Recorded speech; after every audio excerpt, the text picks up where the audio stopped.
Ciao, everybody, and welcome back to the All Juve Cast channel, where it's all Juve all the time. But today, because we've had such a long delay between matches, we're going to switch things up a bit, and we're going to chat Serie A so far. And Anthony and I are very, very happy to welcome Cindy Marina to the show today. Cindy, how are you?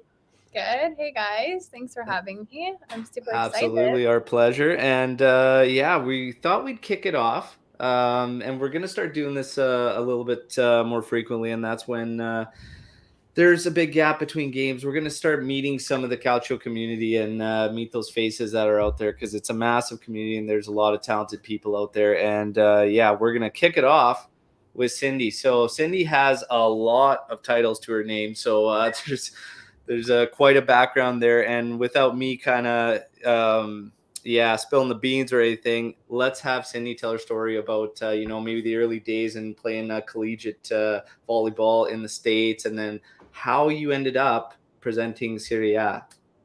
Yeah, well, first of all, thanks for having me. I'm excited to be here and connect with the Calcio community. Like you said, it's definitely a huge community, and I've been like interacting with people, and it's crazy to see how many people are really just a part of it and how many people love the sport. So basically, yeah, my name is Cindy. I am a TV presenter for Serie A. I work with an Albanian TV company or TV broadcaster who has the rights for Albania and Kosovo. And this is my first year doing this job. So I'm enjoying it a lot. I'm learning a lot. It's my first time, honestly, doing anything like this, like being a TV presenter. But I really like it. Basically, my background, I might talk for a little bit here. It'll be kind of like... That's good. That's fine. Okay, Go ahead. So I actually grew up as an athlete. I've played volleyball very competitively for 11 years. Both of my parents are athletes. My dad played football. My mom played volleyball. And so growing up, like sports were always very prevalent in our household. Both of my brothers played sports. And so my first sport ever was football, soccer. And so that is kind of how I got introduced to sports, and I loved it. I'm like such a dad's girl. So I wanted to do everything my dad did, and he would come to all the games. Like he was so into it. So he'd really like egg me on, kind of like support me. And I was very fast. I was pretty good, but I like was obsessed with football. I wanted to be like a soccer star. And my mom was just like so against it. She did not like the idea at all. So she kind of like protested, like she wouldn't really come to many of the games. She really wanted me to be a volleyball player. And I don't know, I was just so in love with football that I didn't want to even try volleyball. But one day she like dragged me to the gym. She like forced me to go to a tryout. And I was crying the whole way there. I was like distraught. I'm like, I don't want to go. But then I went, and I really, really loved it. Like I'm a very athletic person, so I catch on to things very quickly. So volleyball came very like naturally and very easily to me. And then after that, I kind of just like made the transition. My dad was like a bit disappointed, but he didn't care. Like he came to all the volleyball games too.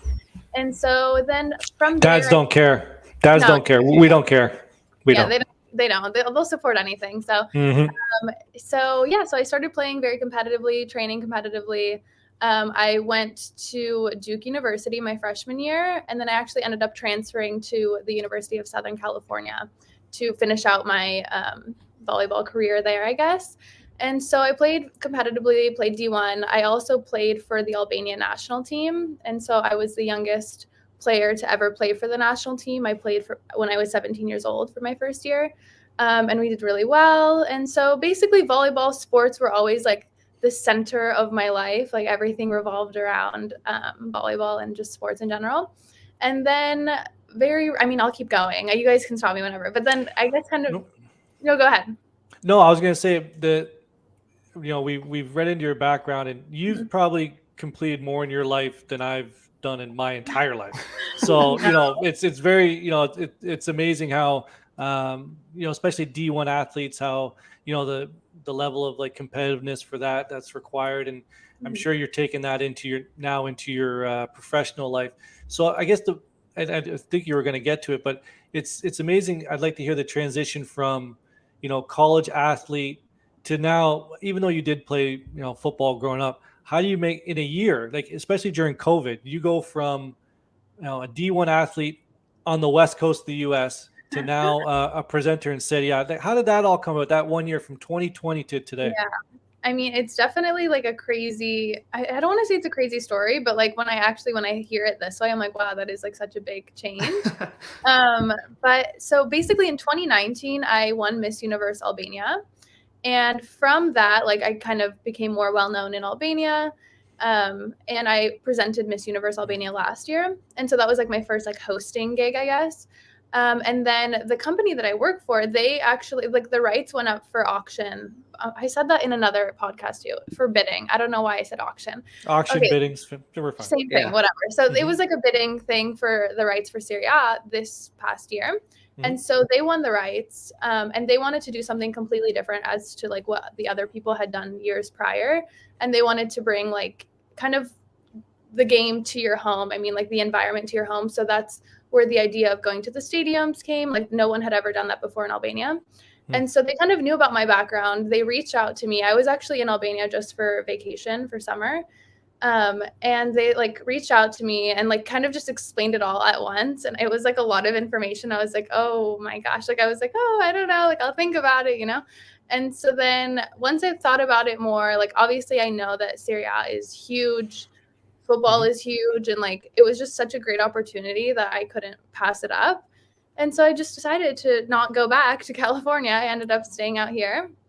And yeah, that's kind of how it all went down. It's like a strange, crazy story, but here I am. So out here is, so now you're based in? Now I'm in Albania. You're in Albania. I go back and forth from Milan. I mean, Italy in general, but usually we're in Milano and Tirana. Nice.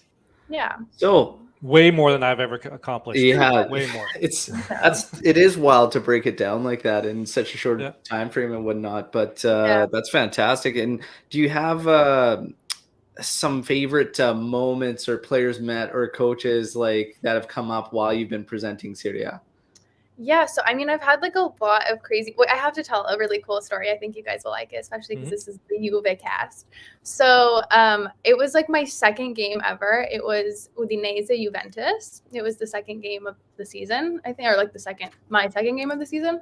And so we were at the Udinese stadium. I was pitch side. I'm like, this is awesome. You know, like Cristiano Ronaldo was right there.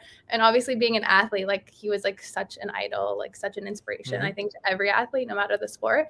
And so we have like the right to do the interview with the man of the match after the game. And so we were watching the game and like it was during the Mercato period where I didn't know, like, I mean, there was a lot of rumors that he might leave and whatever. And he didn't start that game. So I was like, oh man, like I really wanted to do this interview with him, you know? And so I was like, oh, like he's not, you know, he might not play, like he's probably going to transfer. And so then he gets subbed in because like they were winning. I think they were winning 2-0. Then they tied it up 2-2. And then they went into overtime and then he scored. And I was like on the pitch, like we were ready. It was like ready to do the interview at any moment. The game was about to end and he scored. And I was like, oh my God. So I turned to like our videographer and I was like, listen, like I'm going to be interviewing Cristiano Ronaldo. And he looks at me, he's like, who? And I was like, are you paying attention to the game? Like, what? He had a lapsus. But it's something that I joke with him all the time. I'm like, who in the world doesn't know who Ronaldo is? That guy. He's going to yell at me for just saying this on the podcast. But anyway, so then they didn't count the goal and whatever. But I was like, it's okay. Because the next weekend we were going to the Juventus stadium. And I'm like, you know, the season's long. It's Ronaldo. Like, he's going to be the man of the match probably multiple times. And then like 3 days later, he transferred. So that was like, yeah. You see, like my whole predictions, we do our preseason predictions. All my predictions were wrapped around Ronaldo being here. So don't feel bad. You know, I had a lot of you know, stake put into him. You did. It happens. It's all right. Yeah. But I mean, so didn't get to meet him. But like, I mean, just funny stories like this. But I've had opportunities to meet a lot of cool people, a lot of players, some coaches. I don't know. It's just been really cool. I guess like we might get to this later. I'm not sure, but I met Allegri.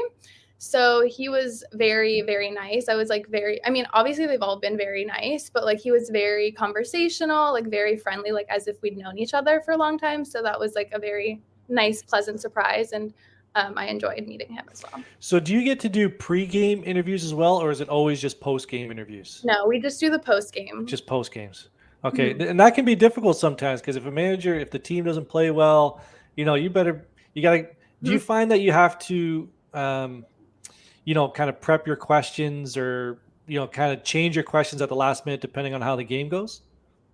Yeah, so definitely, usually we can only ask around 3 questions because it's like a limited time. So usually like I'll try to ask like a team question, and then I'll ask something like specific to the game, and then I don't know, like the third question depends. Like sometimes it's more technical or whatever.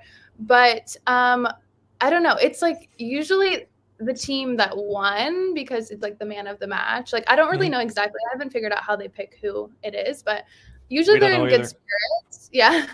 We don't Usually know. they're in good spirits, but like sometimes like it will be awkward because like I'll be walking by when like the teams are going into like the tunnel to like go to the spot where I interview, and like I forget what game it was, but Milan like I think they lost or something.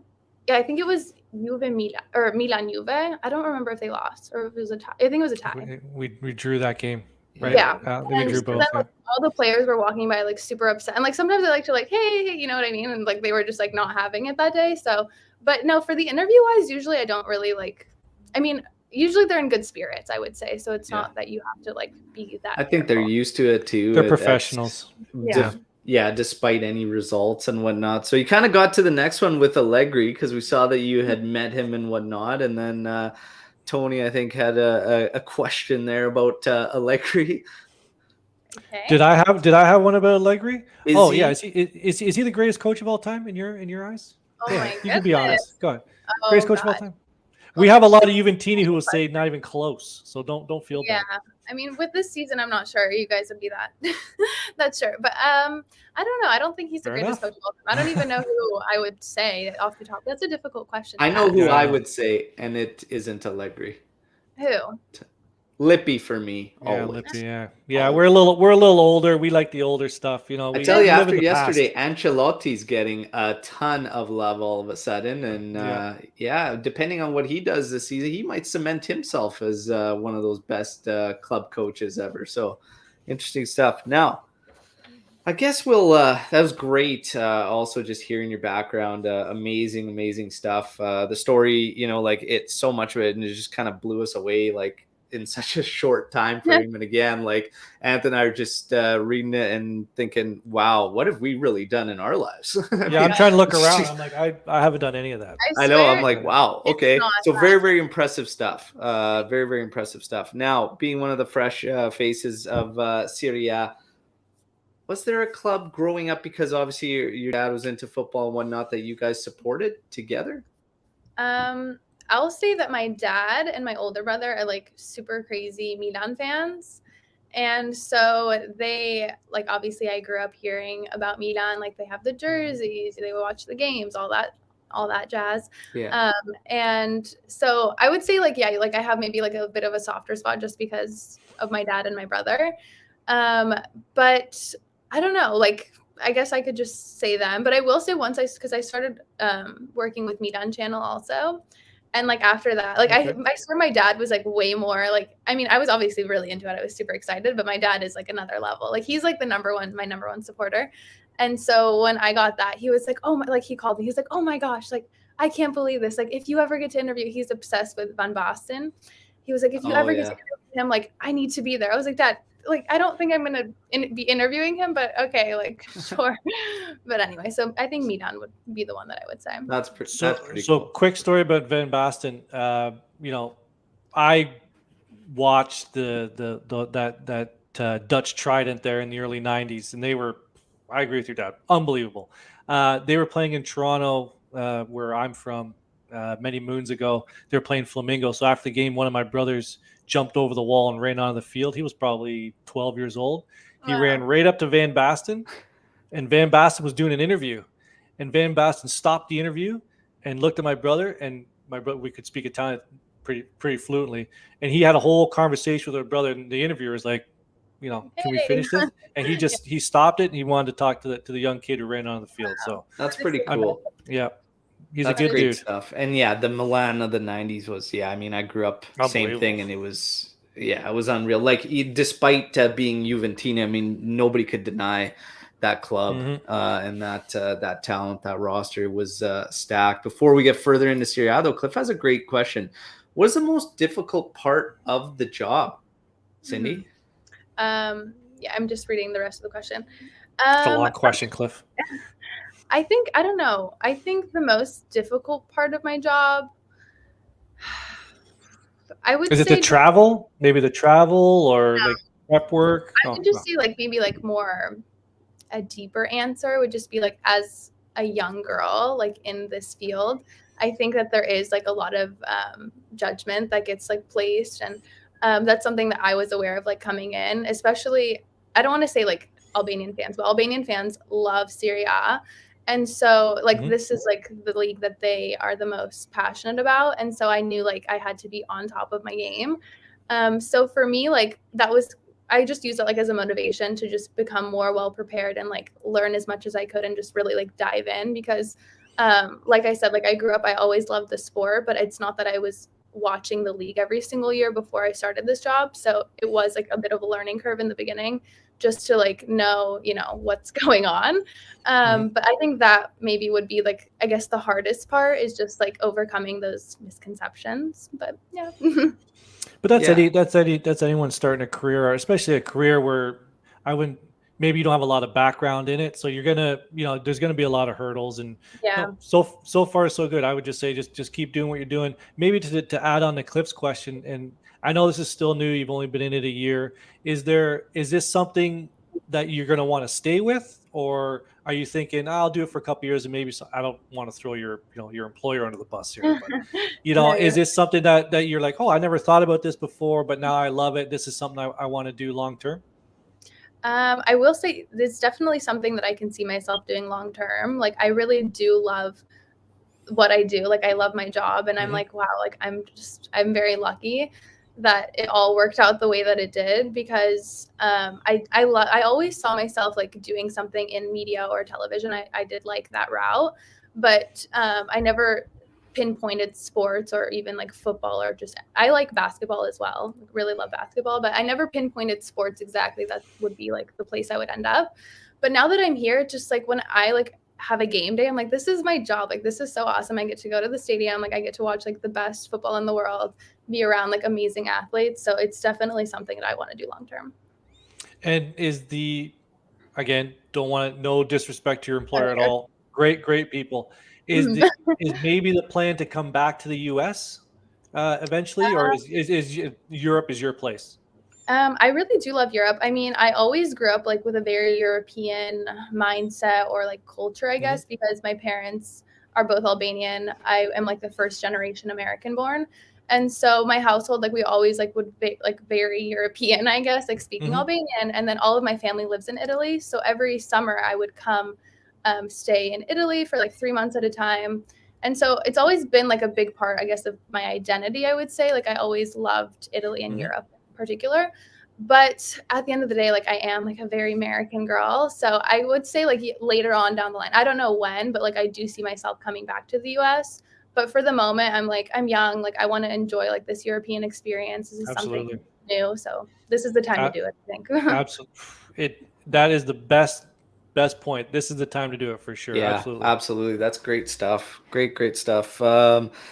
Cliff apologizes for the long comment and the long question, but no, it was great, and it was great insight there from Cindy. One last thing to kind of tag along to that too is just this whole experience for you and what you're doing. Is there any advice you would give to people that are interested in a similar path or getting into, presenting sports and whatnot?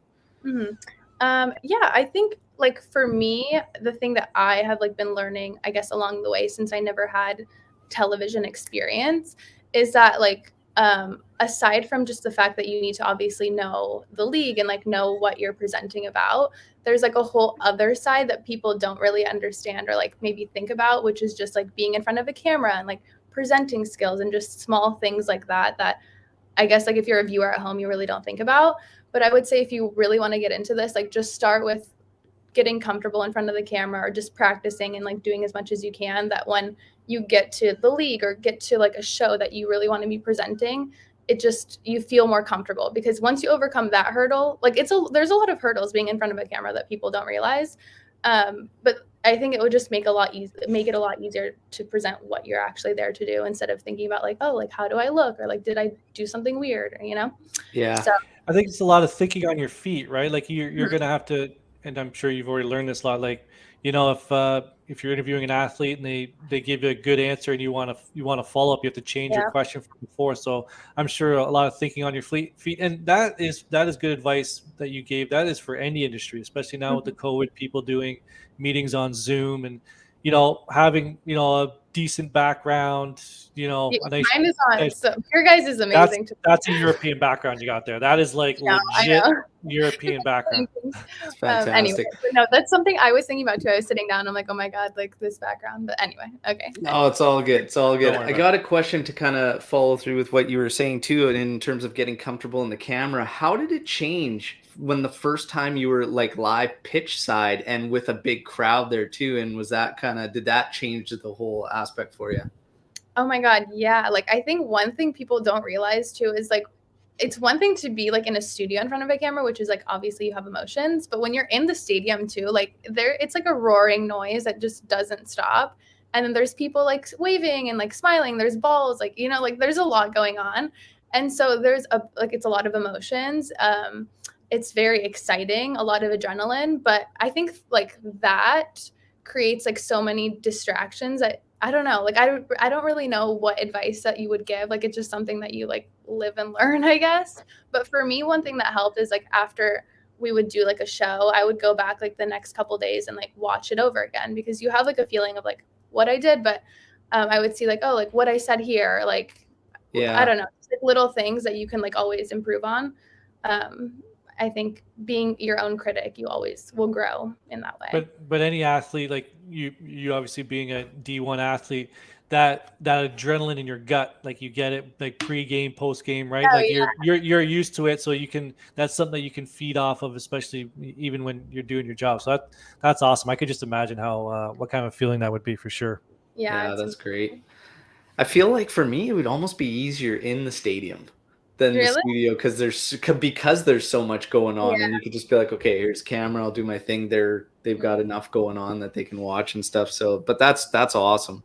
Yeah. Now, Serie A. So we have quite a few storylines in Serie A. It's a fantastic season to follow this year. It's always been my favorite league, of course, just growing up because of my dad and whatnot, and then obviously Juve. But I really think it's hard done by in terms of the comparisons to other leagues. And I feel especially this season, Serie A should be showcased as like the top one.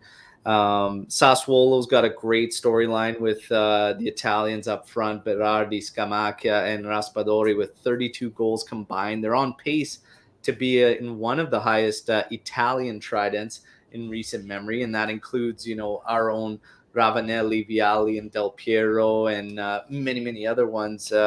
But I got a question for you, and that's who's your favorite attacking trident, or even just pairing? Okay, that was a lot to take in. I don't know. I think for me, it's hard because, like I said, I am very biased because of my father.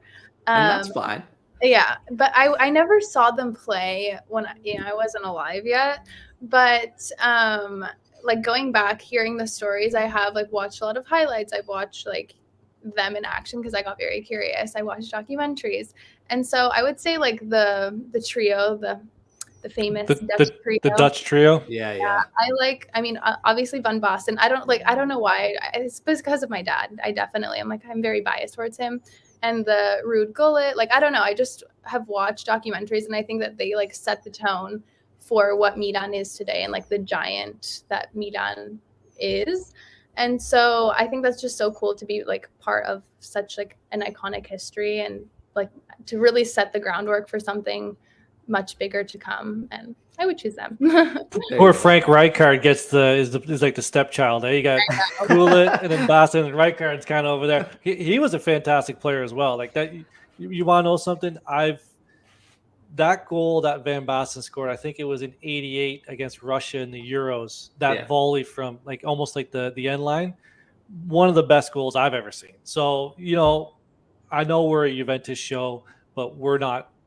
We understand what skill and what what And to beauty be is. honest, When those three were three beauties for sure. To be honest, I like talking a little bit broader at times too, and that's why we're going to try and do this more and focus on more faces Serie A and just kind of bring it all in. But that's great stuff. And my question to you is your favorite trident or pairing? Oh man, well, 1964. What? No, I'm not going to go back that far. I was, I'm torn between, Del Piero and Trezeguet. Yeah, I'm a Baggio guy. I'm more of like a single man. I know single they man were my unit. guys, but Baggio, Vialli, and Ravanelli was incredible as well. But if I had to pick a duo, I got number 17 over there. Trezeguet he stole my heart there in the early 2000s. So, and I've told Juventini that Dusan Vlahovic is going to be this generation's Trezeguet. So enjoy him while he's here, because it's very rare that we get a talented team. For me, I would go Del Piero, Trezeguet. Those two were unbelievable. There you go. Now, next question for Cindy: what Serie A team this season excites you the most? And I think we're starting to know that it might be because of your dad that it might be Milan. Is it Milan? They're playing well. They're playing well, and I mean they're top right now. We could see it on the ticker at the bottom there. They hold the lead. Obviously, I missed the asterisk next to Inter that has a game in hand, but Milan's top right now. And I'll be honest, that was a big win against Napoli, and a great match. And they got something special brewing there with Pioli. Is Milan the most exciting team for you right now? I would say, yeah, for like a long duration of the season, they have been the team that excites me the most. I don't know. I think it's interesting what they're doing there. They have like the mix of the young players, they have the mix of the experienced players, and just seeing like how it all plays out. I really do like the idea of having like a bit of a younger team that will develop together. I don't know. I just think as an athlete, like I feel like that's a good recipe for success usually, because we've seen like super teams, like the super stacked teams, I guess Paris, for example, like they seem like they should be the best team in the world by far. They have like some of the best players, but sometimes I feel like you don't have that click. And so I think that's where just like the team camaraderie comes in, and just having that experience together. So I think for me, I would say Milan, but I do like Napoli as well. Like from the beginning of the season, they've kind of been like the underdog, even though they have been at the top almost the whole season. And I think it would be like exciting to see them win since it's been so long. But I don't know. Those would be the two I would say. Let's just say something happens with PSG this summer. Let's take your interviewer hat off and put your Milan fan hat on. Would you take Donnarumma back? No. I am like the number one Mike Mignon supporter. I love him. Mignon's a great keeper. He's amazing. I think he, like, for me this season, he's been one of my favorite players on Milan. Like, just time and time again, he's just like shined and just stepped up and really made a difference. And so I wouldn't trade him. And also, like, I don't know, like, I just feel like Milan was really making a statement with him, and even with Kessie, that like they're not willing to budge, like no matter how good you are. Like I think first you have to be like a Milan player, and then comes the business part. That's my opinion. And so I kind of like that mentality, because I think like nowadays, like it is a business, but like you kind of lose the feeling of like that team like love. Like for me, I love the Lakers. I love that Kobe like stayed with the Lakers until the end of his career. Like I just like to see players like that, and so I wouldn't take him back. Yeah. It's becoming more and more rare nowadays, that loyalty to the club and whatnot, and you just don't see it much anymore. And obviously there's a lot of factors for it, but it's not like the days there, you get the Del Pieros, and we had so many of them, even Trez and Camoranesi when they stayed with us and stuff. Nowadays, I wouldn't imagine if that same scenario happened as 06, that a bunch of these guys stay. So it's interesting, but it was great, back when that sport kind of was like, and this isn't just exclusive to football. It's almost every sport now. It's becoming very, very rare to see those athletes that lock in, right, long term. So Serie A teams. Let's get to that Napoli and Milan match from the past weekend was a big match. In terms of Napoli, is it just the same team? You talked about how they kind of excite you and whatnot, but is it the same team in terms of mentality that's always kind of like close, but just no cigar? You think like, is that what's missing, or is there something else? They just always seem to break down in those big, big matches. Cindy, what are your thoughts? I don't know. I think it's hard to understand sometimes from the outside, like why things break down. I don't know. Like I was like kind of rooting for them in the beginning of the season because they were doing so well, but I was almost like afraid like that like I think it was a 10-game winning streak. I was like, "Oh, like you were kind of waiting any moment for like it to go wrong." And then they did have that kind of lapse where they had a lot of players injured and just like they kind of fell off a little bit.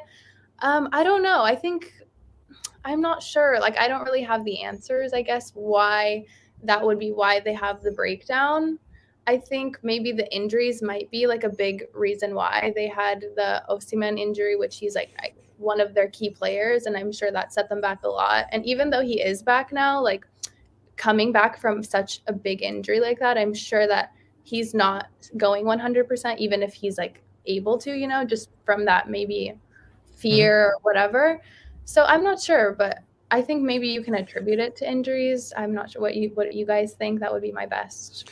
I'll attribute it to that's just who they are, and their wheels are just going to fall off like Atalanta. That's what happens. The wheels just fall off the wagon. Yeah, I don't know.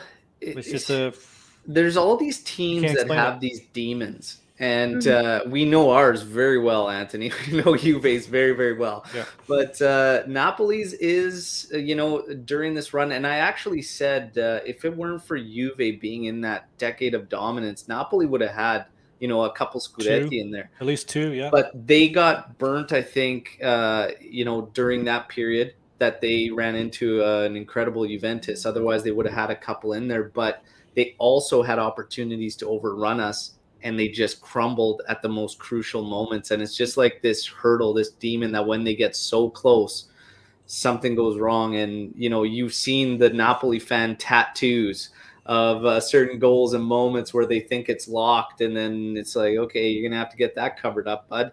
And then you get to their coach at the time when Sarri was saying, yeah, we lost it in the hotel room. We watched them game, and I remember it clearly. Juve pulled out a win in the last minute or whatever, and it was crucial to the Scudetto run, and then Napoli just kind of crumbled after that. This is their demon. They get close, and then they lose it. They just have to find a way to push through, and I don't really know what it is. I mean, you've got a different mix of players too, for the most part, but the big one is Insigne is going to be leaving now. So he's got his deal with Toronto FC. He's going to be heading over to MLS. It's going to be very close to Anthony. I actually right down the road. Trip down and watch TFC. Not going to lie. Do you think now with Insigne set to leave that Napoli takes a pretty significant dip, because he's not probably going to be the only one? They're looking at a total reface probably coming up here with Mertens and Insigne, and those are two of the main core guys. Do you see them dipping now heading into next season, Cindy? I think when you lose a player like Insigne, you definitely take a loss to the team. I mean, I don't want to compare to Juve's situation, but we saw when Ronaldo left, like the team really just didn't know what they were doing. And I hate to say that, like, the team can depend so much on one player. And I don't think any team really depends on one player, but sometimes it's just like that mentality that, okay, like that player is not there, and like they had such a big role. I think when you are rebuilding, or just kind of, I guess rebuilding is the best word, there's always going to be a dip. So I think we can expect one, but then again, you never know, because you never know who they're going to bring in. Maybe they'll all click and it'll be their year. So anything can happen. We've seen in this league, which is what makes it so exciting. But I think usually we would see a dip. Yeah, I'm not sure, because Insigne hasn't been that guy this year, right? He has 10 goals and 9 of them are from keep PKs. So Osimhen, with you already have the core. You basically have Osimhen, and you have Koulibaly at the back. I wouldn't write them off next year. Insigne and Mertens are big losses, but I still think they're a top 4 club. Yeah, I don't think they're Scudetto. I don't think they'll be challenging as close next year as they have been this year. So I see a little bit of a dip, and then depending what happens Mercado wise, It could be substantial. I mean, you still have to replace him. Obviously, the talks are Berardi is one of the guys, and that would actually be a big help for Napoli. So it'll be interesting to see what happens there. Let's get to Inter. Inter, how do you see Inter this year compared to last? I actually see it like Ant and I have talked about this quite a bit, just in Juve podcasts and whatnot, that we're less intimidated of them now. Obviously, losing Lukaku, but losing Conte most of all, because the mental fortitude Conte's teams have. And I see them a little bit more suspect under Inzaghi. So curious to get your thoughts on Inter from last season to this one, Cindy. Yeah, they definitely took a hit losing Lukaku and Hakimi. I think people this year really didn't expect them to come out and be a contender for the Scudetto because of that. No, yeah. Plus the coaching change. But I think Inzaghi has done a good job with the team that he has. Like, I think people have been very pleasantly surprised, and the team has shown that, they can still win it even without those players that left and with the coaching change. I don't know. I see a difference. I think I agree. Like, maybe they're not as intimidating as the Inter that we saw dominating, but at the end of the day, like, maybe they're not the same, like the same dominating force, but they're still very strong. And like, when you go on the pitch against Inter, like, you have to be on point. At least I think so. Never been on the pitch against Inter, but I would imagine. And yeah, I don't know. I think he's done a good job managing the team this year, Inzaghi. Is there a little piece of you that lights up every time Inter loses, since you're a Milan fan? Well, I never said I was a Milan fan. But it's okay. Her dad's the big Milan fan. She can't help but still, there's a little piece of you kind of like, I'm glad those. No, actually, no. I'm very neutral. I will say, like, when I go to the games, I don't know, like, sometimes I will pick a side, like, when I'm there, like, depending on how the game is going. I'm like, oh, like, I get excited, when it's a goal or whatever. But no, I don't get happy when they lose. It's not anything like that. I'm very neutral. Maybe people don't expect that. And like, the number one question I get asked is, who am I a fan with? And it's a whole ordeal. So I just prefer not to say, at least for the moment. Yeah. Just say like Sampdoria, because if you say Sampdoria, everybody likes Sampdoria. I just want to know why it's Juve. Don't answer that question. Don't answer the question. No, I do want to get to Juve though, and I want to get Cindy's thoughts on how she sees Juve's current project and what she thinks of the team. Obviously, I don't think you could say anything that any Juventini haven't said on this live chat or this show, anyways, because we are so hard on our team, and it's a difference I see across the league. In a loving way, though, Al. In a loving way, we're hard on them. In a loving way, yes. Kind of loving, but I mean, we are getting wins. My favorite right now, for myself personally, is I say this season, if I had to create a hashtag for it, it's hashtag Don't Ask How, because we have like such great statistics across the top 5 European teams. Watching us play, you would not tell me that those stats are legit, especially when you see second in least amount of shots allowed, because we play such a defensive style and whatnot. So I just say hashtag Don't Ask How. But from the outside looking in as a neutral, Cindy, how do you see this Juve project currently in this season? I think I would absolutely agree with you. Like, if you're just watching from fans' perspective, it's like, oh my God, it's a bit difficult to watch. But at the end of the day, they're in there, like, they're at the top, like, they're in the top 4 or 5. And so, I've even had people argue that they're contenders for this Scudetto this year. I don't know what your guys' thoughts are on that. We'll get to that. And actually, it's interesting to get yours, because we have all the games that are remaining between clubs. And I think if you had to look at them, I'd probably say Inter's and Juve's are the most favorable. I think Milan's going to be very, very hard down the stretch. Let's just recap it really quick. So Juve obviously played Sampdoria this weekend. They'll play them. Salernitana, Inter, Cagliari, Bologna, Sassuolo, Venezia, Genoa, and then Lazio, Fiorentina to finish. So it's a decent spread between some of those hard matches. Mid to low table teams, yeah. Yeah, Inter will have Torino. Then they got a tricky little 3 in a row with Fiorentina, Juve, and Verona. Then Spezia, Then they'll have Roma, which could be who knows what you get with Roma from one match to the next. And then Udinese, Empoli, Cagliari, Sampdoria, and then that catch-up game against Bologna, which is that game in hand. That's going to be a tricky one. Yeah, so Napoli will have Verona, Udinese, Atalanta, Fiorentina, Roma, Empoli, Sassuolo, Torino, Genoa, Spezia. So they've got some tricky ones up front with Atalanta, Fiorentina, Verona, obviously, is their next match. Milan has a very difficult finish. So Empoli, Cagliari, Bologna, Torino, Genoa, and then 5 in a row: Lazio, Fiorentina, Verona, Atalanta, Sassuolo. So very, very difficult finish. That's a hell of a finish. So looking at that, I would say, depending what happens with a couple of those top teams there, Juve could put themselves in a more solid mix there. But what do you think, Cindy? Yeah, I mean, I don't know. I think anything can happen. Like I said before, I will be at the Juve Inter match, which I'm really looking forward to. Nice. I think that's going to be decisive for one or the other. But yeah, going back to Juve, I don't know. I think, obviously they started the season, Ronaldo left, and that was like a big hit, not just, physically, but also mentally, I think, for the team. But bringing in Vlahovic, which I see you're wearing his shirt, I think was such an amazing buy for them. He's already made such an impact.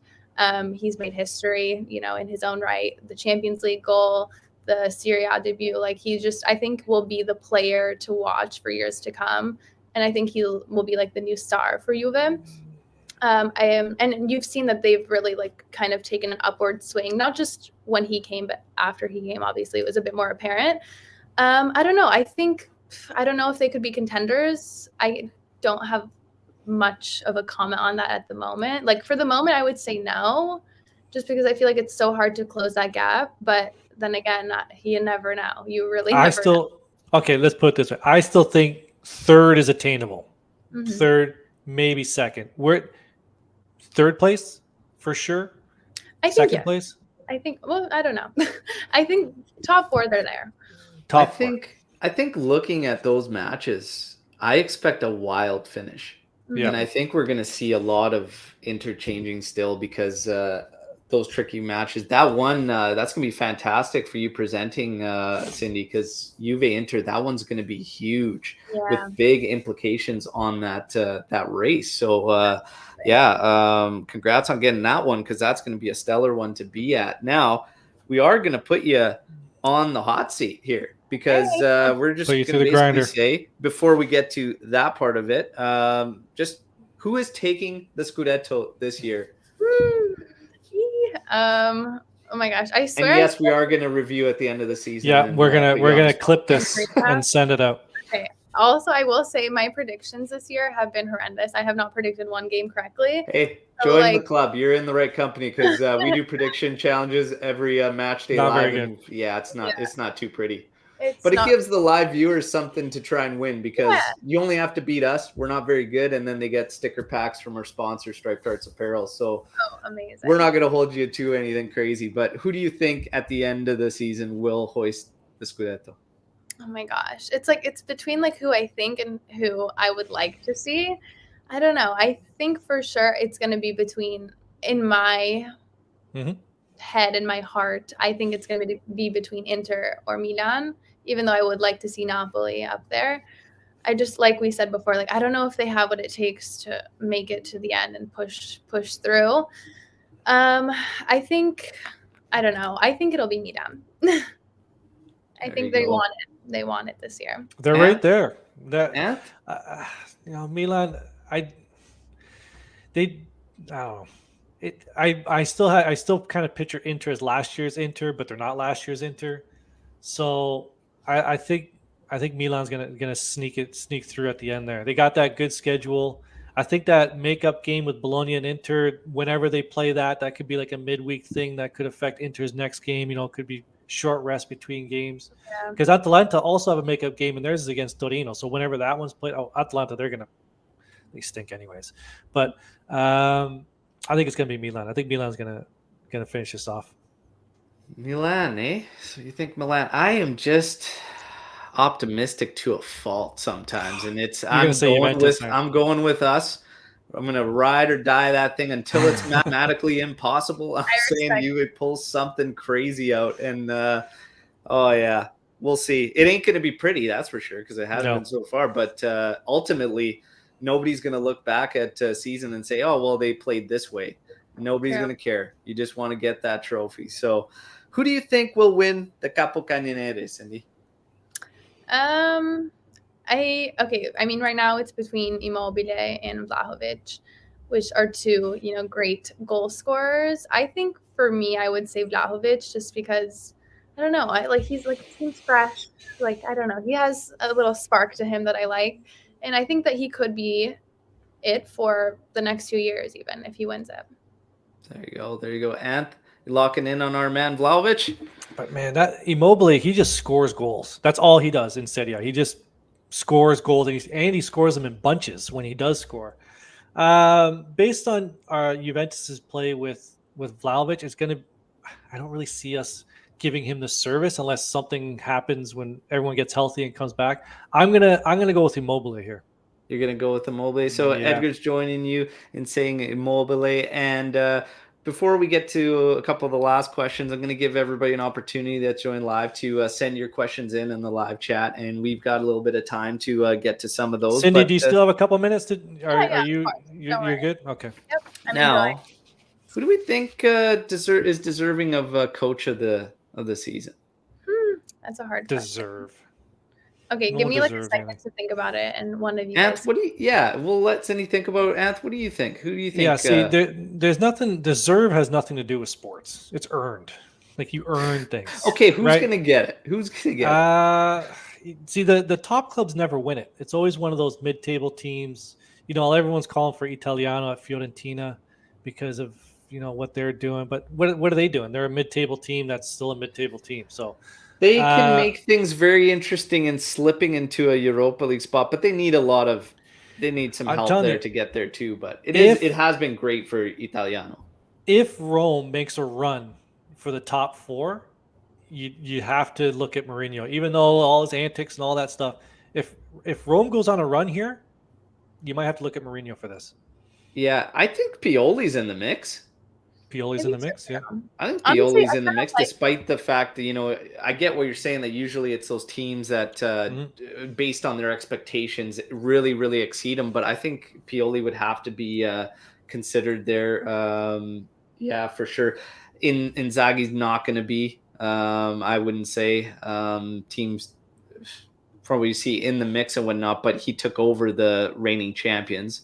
So that's always kind of like you were mentioning, Anthony, a little bit of a knock on trying to get that title. So I think Pioli's in the mix. I think Italiano, if he pulls that off, especially losing Vlahovic in January with his replacements and whatnot, I think that's huge if he can slap into a Europa League spot. Cindy, what do you think? Point. Are you same kind of like Pioli? I think deserves to be in there.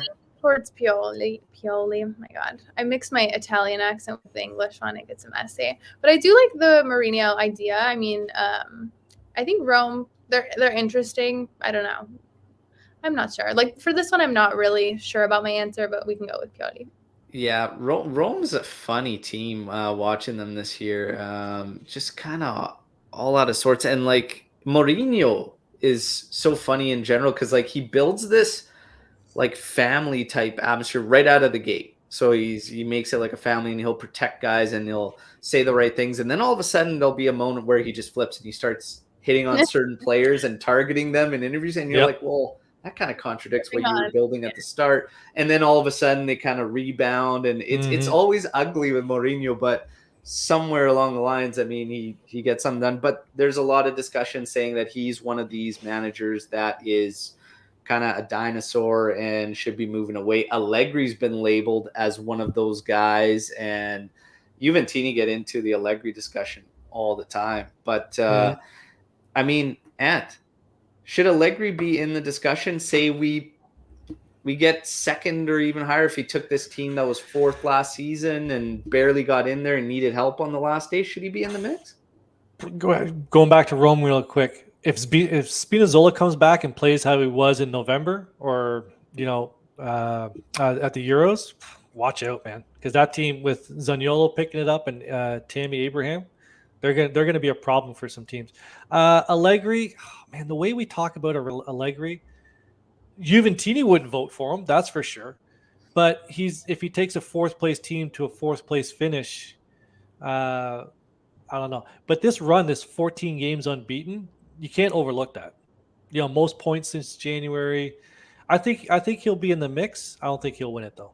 Like I said, I don't think top 4 teams, unless they it's a mid-table team that smacks into the top 4 at the end of the season, like switches that much. I don't see him. I don't see a top 4 unless Pioli, because he's doing pretty good things. I don't see a top 4 manager winning it.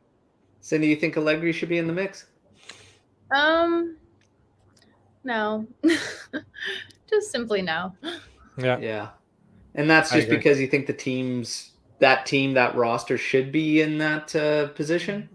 I don't know about the team, if they should be. Just, I don't know. I think maybe his coaching style, like you guys said, and a lot of people have commented, is like maybe a bit outdated for the team that he has. And there was like such a hype around him coming back to Juve, and like, like they're gonna win, or I don't even know what the hype was, but I don't, like, the stats show that he is not doing much better than Sarri or Pirlo, or I don't know. I don't see him continuing so long at Juve if it keeps going like this. We can't pay 3 coaches. So do you see Allegri as a coach next year? I think yes. I think, like, based off of 1 year, you can't just like sack someone. Yeah. Especially at Juve, and like I said before, I think they are trying to like kind of rebuild after the whole Ronaldo situation, and like we've seen the upward swing. So I think next year they could come back and be like a strong contender for the Scudetto. But I don't think after 1 year you can just get rid of him. Yeah, we've done it twice, so I hope we learn. Yeah, Pirlo and Sarri both had 1 year. I don't consider Sarri in that discussion though, because there was a lot of speculation about what was going on in the locker room, and players just simply not liking him. So I kind of wiped that one. The Pirlo one was a bit strange though. I gotta say, to dump him after only 1 year to go back to Max, unless of course Max was going to take that Madrid offer and they thought that was the only chance and they really, really wanted him back. Everybody knows Allegri is Agnelli's guy. So he wanted him back and he did everything he could to bring him back. So we'll see what happens. But I'm kind of in the same with Max. He can't be ignored, but I don't think he'll end up taking it. So be interesting to see what he does. Now, Arash brings up a point that says if he gets past Champions League quarterfinal, Max will get it. So we're going to put Cindy on the hot seat again. Does Juventus qualify beyond Villarreal in Champions League? Honestly, like, if a team is going to do it, I think Inter, it was going to be a lot harder for them. I think Juve has a better chance. I don't know. Like, I don't know. Like, also in Champions, it's not that they have the best history, I guess. So I think they really have to show up. I don't know. I think anything can happen. I would love to see them go forward. I would love to see as many Italian teams go as far as possible. Why not win? But I'll say yes. We'll give them some positive. There we go. I think Champions League semifinal, second leg. Bonucci gives up a penalty shot. We lose. That's been my prediction. That was Anthony's beginning of the season. From September, we're going to make it to the semifinals. Bonucci's going to give up a penalty shot in the second leg, overtime, and we lose. Oh no, he's been watching the podcast and he's stressed out now. I think we'll be getting by Villarreal after that. We'll see what happens. But Italy's fate pretty much depends on Juve. And do I expect support from the rest of the league? Probably not. We're those guys, and it's okay. It's all right. You have that discussion all the time with supporting other teams and in Europe and whatnot, and I get it. Nobody cheers for you. It's okay. I'll be supporting. There you go. I got one more question for you. Since you're over there and you got kind of the pulse of how everything's going in Europe, what is your take on this, and what is the general take on the Super League? Oh my gosh. Wow, that's like a whole different can of worms. I don't know. Like, personally, I don't like it just because, like, for my job, I wouldn't really like the best teams leaving the league that I'm working for. I guess, I don't know. Like, even just like the consensus generally, I don't really have a feel on that. I think that it's very torn. Like, some people are like, yes, like, let's do it. And then some people are just like, this would ruin a lot of different things. Like, it wouldn't just affect, maybe Serie A, it would affect so many leagues and Champions League. And I don't know. I think it would be a mess. I'm not for it. I'm for it because we need the money. Juventus needs the money. We need a lot of money. Compared to other clubs, you guys are doing okay. Yeah, Serie A needs to ramp up the production stuff. Infrastructure is big. We are starting to hear about some of these teams getting new stadiums. Fiorentina's got a great concept out there. I hope that gets done because all that needs to pick up. The Milan teams are trying. They're trying to get that. They've been trying, yeah. So Rome, the San Siro, that one's, one of the pinnacles. So it's kind of tough. Like, at the same time, it's a bittersweet thing because of the San Siro and all the history. But I mean, it comes a time, I don't know. And it's not so much them or the San Siro, but these other clubs, those mid-tables. When you compare England and whatnot and what they're doing financially and everything, it's like all those clubs, all that money, but they spend it. Like, they have the infrastructure, they have all that. Italy's got to catch up there. And it's no surprise to me why Agnelli wants to kind of do this, because it's a shot at them bridging that gap. Otherwise, it's going to continue to just be out of hand like it is right now, right? So, yeah. But the history of Champions League and all that is tough to take away as well. So it's kind of one of those things where we'll be fine. Give and take. We'll be fine. Give and take. But either way, I'm excited. I think it needed to happen at least in order to get UEFA to kind of open their eyes a bit to what's going on. But the changes that they've, come out with, very, very similar to Super League, what they're trying to do and all those talks. So it's interesting stuff. But as far as Serie A goes, we had a great time kind of recapping everything. We put Cindy on the hot spot for a couple of questions, but we had a lot of fun. And hearing your story is incredible. We wish you all the best in this journey, and look forward to seeing you pitch side for Inter and Juve. Cliff says, not a question, just a thank you to you, Cindy, for taking time out of your busy schedule to spend time with this team this morning. So, it was great. Thank you, everybody who joined in the live. You guys are always fantastic. Don't forget, of course, we got a match day live coming up this weekend, Saturday. I'll do a watch along as well for Juve Sampdoria. Hopefully we keep the streak alive, continue to put pressure on those up top. So like the video, subscribe to the channel if you're new, your one-stop shop for everything Juve.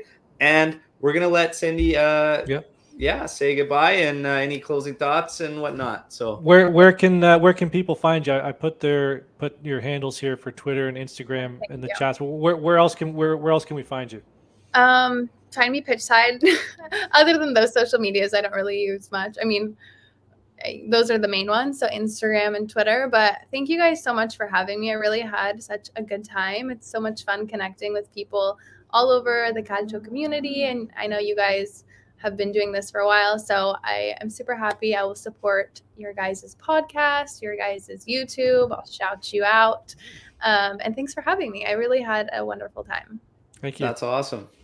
Yeah, we're glad you had a good time, and look forward to the next time. So there you go, everybody. Again, big game this weekend. We'll get it done. Ciao tutti, and thanks again to Cindy. And fino alla fine, forza Juve, sempre.